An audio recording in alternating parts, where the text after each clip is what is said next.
મિત્રો, ગાંધીનગરમાં રહેતા એક ધનાઢ્ય પરિવારની 19 વર્ષીય દીકરી અમદાવાદમાં રહેતી તેની 25 વર્ષીય લેસ્બિયન મિત્ર સાથે સંસાર માંડવા 3 વાર ગૃહ ત્યાગ કર્યાનો કિસ્સો પ્રકાશમાં આવ્યો છે. ગાંધીનગરના સુખી સંપન્ન પરિવારની ઉચ્ચ અભ્યાસ કરતી 19 વર્ષીય યુવતી સોશિયલ મીડિયાના માધ્યમથી અમદાવાદની એક 25 વર્ષીય યુવતી સાથે સંપર્કમાં આવી હતી. છેલ્લા 7 મહિનાના સંપર્કો દરમિયાન બંને યુવતીઓ વચ્ચે ધીમે ધીમે આકર્ષણ ઉદ્ભવ્યું હતું, જેના પગલે બંને એકબીજાના ગાઢ પ્રેમમાં પડી ગઈ હતી.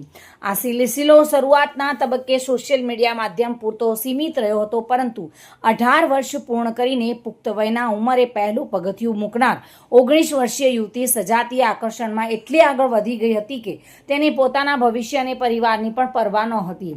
આમ સોશિયલ મીડિયાના માધ્યમથી થયેલો સંપર્ક ગાઢ પ્રેમમાં પરિણમી ગયો હતો અને બંને વચ્ચે લેસ્બિયન સંબંધો શરૂ થઈ ગયા હતા. જોકે તેને 3 વાર ગૃહનો ત્યાગ કર્યો છે અને તે કિસ્સો હવે પ્રકાશમાં આવ્યો છે. અમદાવાદની યુવતી સાથે સંસાર માંડવા માટે તેને હોઠ પકડી છે.